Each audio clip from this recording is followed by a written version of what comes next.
레위기 6장 24절에서부터 7장 10절까지의 말씀입니다.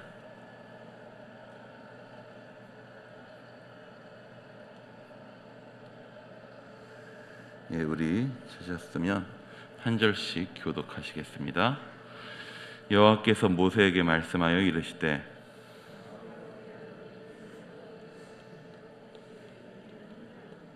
속죄제 제물은 지극히 거룩하니 여호와 번제물을 잡는 곳에서 그 속죄제 제물을 잡을 것이요 죄를 위하여 제사 드리는 제사장이 그것을 먹되 곧 회막들 거룩한 곳에서 먹을 것이며 접촉하는 모든 자는 거룩할 것이며 그 피가 어떤 옷에든지 묻었으면 묻은 그것을 거룩한 곳에서 빨 것이요 그 고기를 토기에 삶았으면 그 그릇을 깨뜨릴 것이요 유기에 삶았으면 그 그릇을 닦고 물에 씻을 것이며 남자는 모두 그것을 먹을지니 그것은 지극히 거룩하니 그러나 피를 가지고 회막에 들어가 성소에서 속죄하게 한 속죄제 제물의 고기는 먹지 못할지니 불사를지니라.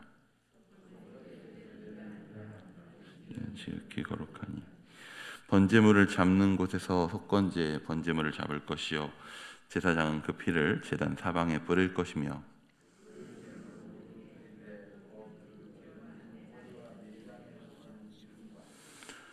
두 콩팥과 그 위에 기름 곧 허리 쪽에 있는 것과 간에 덮인 거풀을 콩팥과 함께 떼어내고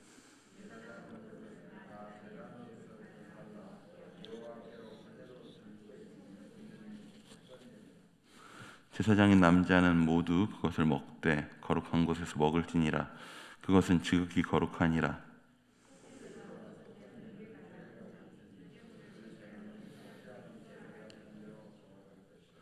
사람을 위하여 번제를 드리는 제사장 곧 그 제사장은 그 드린 번제물의 가죽을 자기가 가질 것이며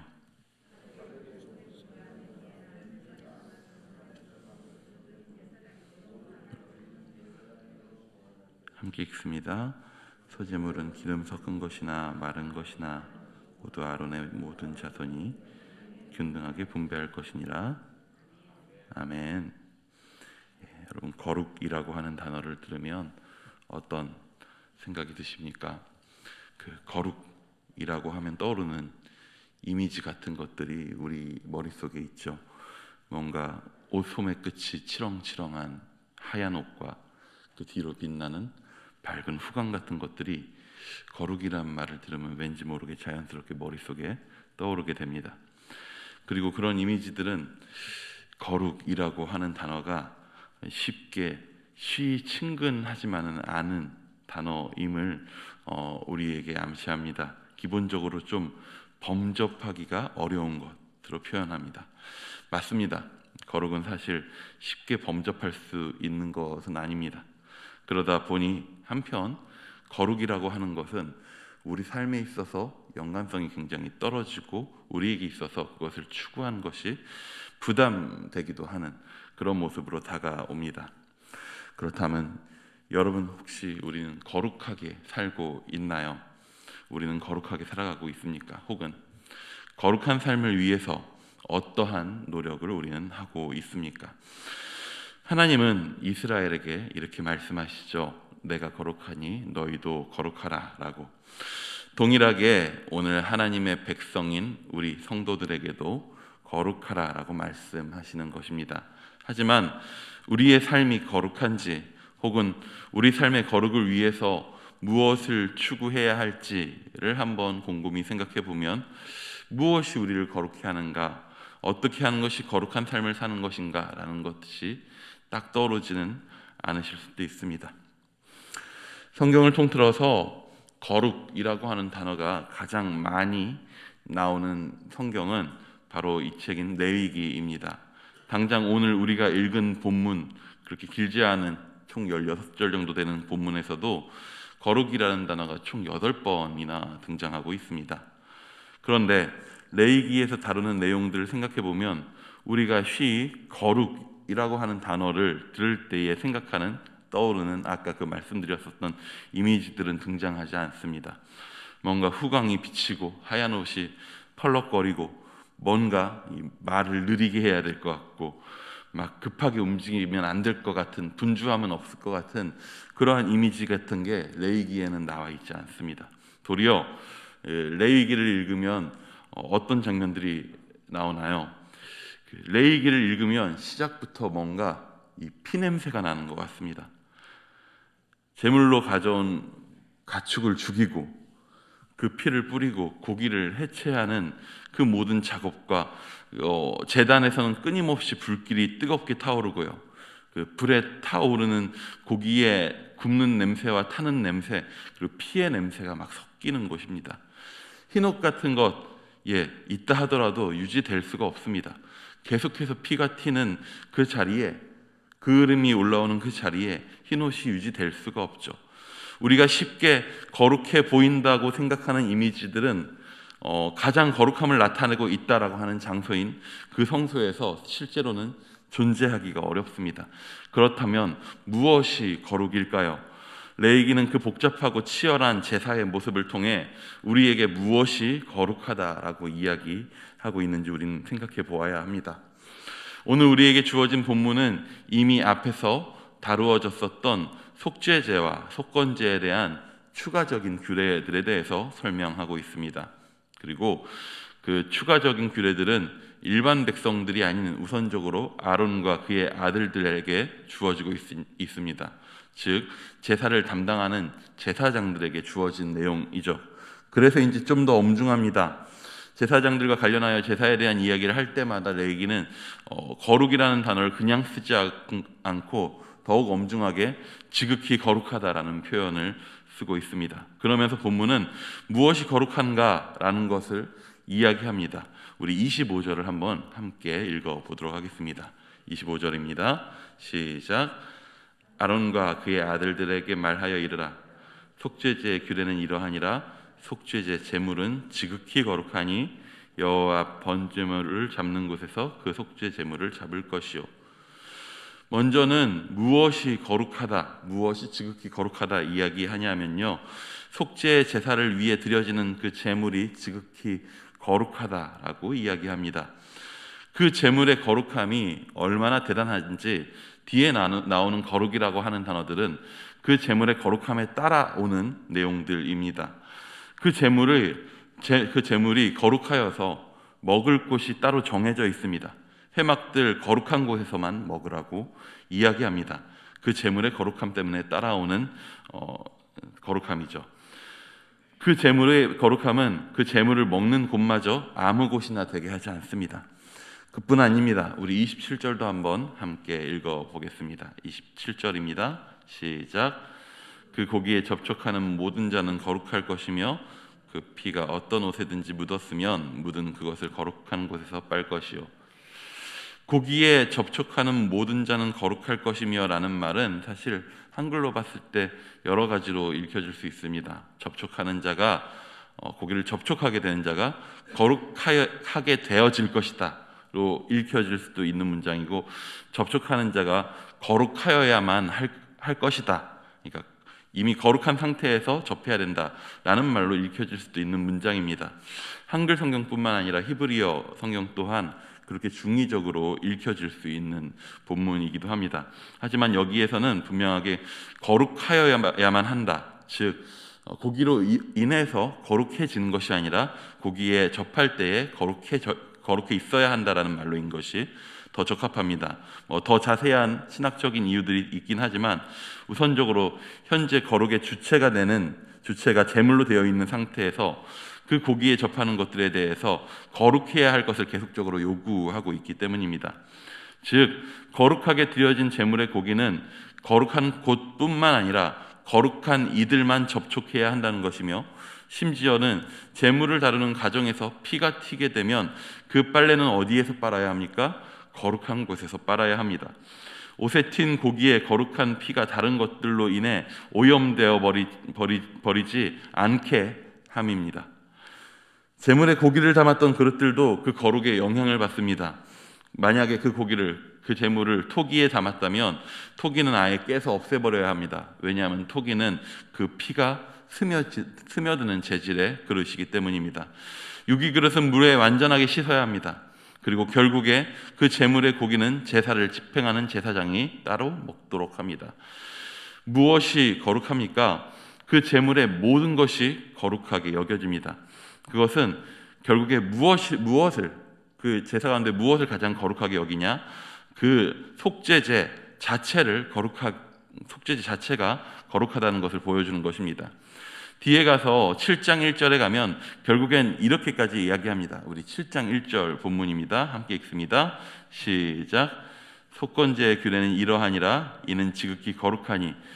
단순히 속건제만 거룩하다고 말하는 것이 아닙니다. 앞에 나오는 속죄제와 연결되어서 속건제까지를 모두 지극히 거룩한 것으로 이야기하는 것입니다. 제물을 지극히 거룩하다라고 이야기하면서 확장적으로 속죄제와 속건제 그 자체를 거룩한 것으로, 지극히 거룩한 것으로 이야기하고 있습니다. 그렇다면 왜 이 제사들이 거룩한가요? 우선적으로 하나님이 임재하시는 자리이기 때문에 그렇습니다. 하나님이 거룩하시기에 하나님의 임재가 있는 제사의 자리는 거룩합니다. 그 와중에 거기에서 드려지는 제물은 죄인이 하나님 앞에 나아가도록 하는 매개체의 역할을 합니다. 그렇기에 제물은 흠없는 정결한 것으로 구별하여 드리죠. 그리고 그 정결한 것을 제물로 드려질 때 하나님이 거룩해 하십니다. 하나님의 거룩이 그 제물에게로 옮겨가는 것이죠. 그리고 그 거룩하여진 제물은 특이한 상황이 됩니다. 제물을 가지고 온 죄인의 죄를 덮어쓰게 되고 대신 그 죄값을 치르게 되죠. 하나님이 거룩하게 하였으나 도리어 그 제물은 죄에 오염되는 것입니다. 그리고 죄인의 죄를 대신해서 그 값을 치르게 됩니다. 그리고 죽임을 당하게 됩니다. 그리고 그 제물에게 주어진 그 거룩은 결국에 제물을 가지고 온 죄인을 정결하게 회복시키게 됩니다. 우리는 여기서 거룩이라고 하는 것이 우리 가운데 어떻게 드러나는지를 보게 됩니다. 하나님이 거룩하십니다. 하나님이 거룩하십니다.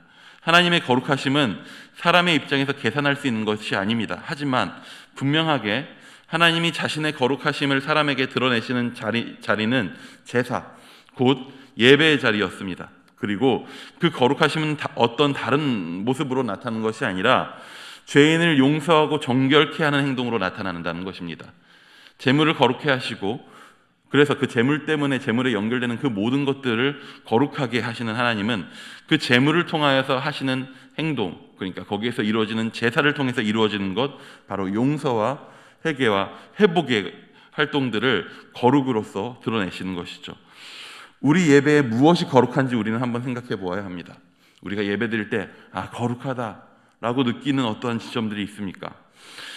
아름다운 찬양을 하는 찬양팀이나 찬양대가 거룩하다고 느껴질 때가 있으십니까?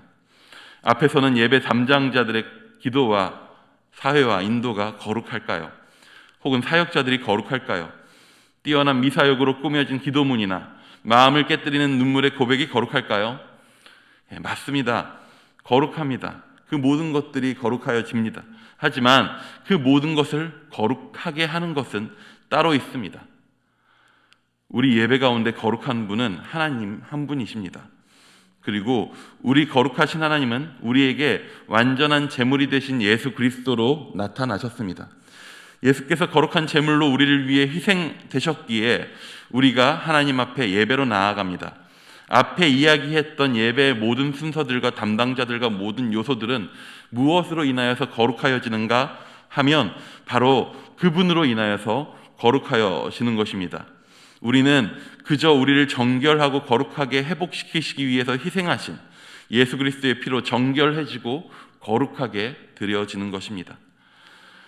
하나님의 거룩은 죄인을 사하시는 하나님의 열심으로 드러납니다. 하나님은 자신의 거룩을 나를 용서하시는 하나님의 사랑으로 드러내셨습니다. 그런데 그 거룩은 거기에서 멈추는 것이 아닙니다. 속죄제는 사람이 하나님 앞에 죄인 된 것을 회복하기 위한 목적으로 주어졌습니다. 거기에서 이어지는 7장부터의 속건제는 이웃에 대한 피해를 입힌 것에 대해 속죄의 목적으로 주어집니다. 이웃에게 피해를 입히는 것이 그와 더불어 결국에 하나님 앞에 죄를 짓는 것이기도 하기에 이 규례 또한 속죄제에서 속죄제와 비슷한 형식을 가지고 진행됩니다. 근데 여기에는 앞에 속죄제에서 더 한 걸음 나아간 거룩의 모습을 우리에게 보여줍니다. 속건제는 하나님의 용서와 함께 이웃에게 죄를 지은 것에 대한 속죄가 더불어 이루어져야 합니다. 죄인은 자신의 죄를 인정하고 이웃에게 고백한 후에 하나님 앞에 이 속건제를 드리게 됩니다. 그리고 그 자리에서 우리는 우리의 죄를 사하시는 하나님의 거룩의 모습을 이스라엘 공동체 안에서 함께 발견하게 되는 것입니다. 하나님의 거룩하심으로 용서받은 민족이기에 서로가 서로를 용서하고 함께 하나님 앞에 서는 하나님을 닮은 거룩한 민족이 되어가는 것입니다. 속죄제와 속건제를 주관하는 제사장들의 이러한 모습을 먼저 보여줍니다. 그들은 죄인이 하나님 앞에 나아오는 과정을 돕습니다. 그리고 그들은 용서의 과정을 집례하고 마지막에 거룩한 고기를 먹음을 통해서 하나님의 용서가 이루어졌음을 죄인에게 선포합니다. 제사장들의 모습 또한 하나님의 용서를 사람들에게 보여주는 것입니다. 성도는 하나님의 거룩한 백성으로 부름받은 자들입니다. 그 거룩은 우리의 노력과 수고에 의해서 생겨나는 것이 아니라 하나님의 거룩한 희생을 통해서 우리에게 주어진 것입니다. 그리고 우리가 오늘 하나님의 거룩하심을 닮아 거룩한 백성으로 사는 가장 중요한 행동이 있습니다. 그것은 뭐냐 하면은 예수 그리스도를 통해 드러난 하나님의 사랑과 그 용서를 우리 삶 가운데서 살아내며 이웃에게 보여주며 선포하는 것입니다. 우리에게 주어진 오늘 하루가 우리를 위해 자신을 희생함으로 하나님의 거룩하심을 드러낸 예수 그리스도의 사랑으로 가득하기를 축복합니다. 그래서 우리 안에 넘치는 그 사랑이 이웃을 향한 하나님의 거룩으로 드러나기를 축복합니다. 잠시 기도하겠습니다.